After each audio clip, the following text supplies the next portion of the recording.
My name is Joe Reichard. I'd like to welcome you to another episode of the Saab Doctor. Today we're going to be going over the difference between front-wheel drive and cross-wheel drive rear shock mounts.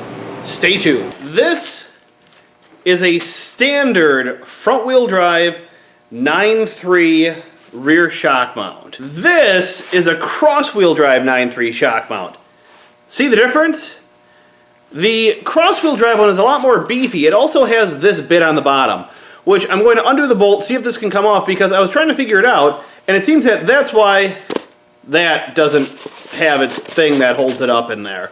Because this is here. This is so much more beefy, and I mean, it's not cracked. This is an original. It has a, you might not be able to see that, but it has a 2007 date code.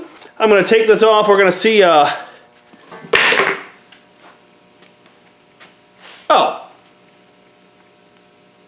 That just comes right off.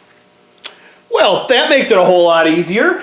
Okay, so, interestingly enough, they look like they look like a way different thickness. However, the front-wheel drive one sticks down, where this actually retracts in. So, I grabbed a caliper, and I grabbed a tape measure, and I found out that the front-wheel drive one, from the top to the bottom, is 1 11/16, and I'll put this in metric somewhere on the screen.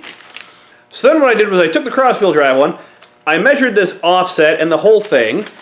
It is 2 3/16, and this offset is 1/2 inch, which then makes this 1 11/16 top to bottom from that. So I'm going to use the cross-wheel drive ones. I'm going to order some of those up for the front-wheel drive car. I'm going to use these again for the cross-wheel drive car, and I'm going to start using these moving forward because these are way beefier. I'd like to thank you for tuning into another episode of the Saab Doctor.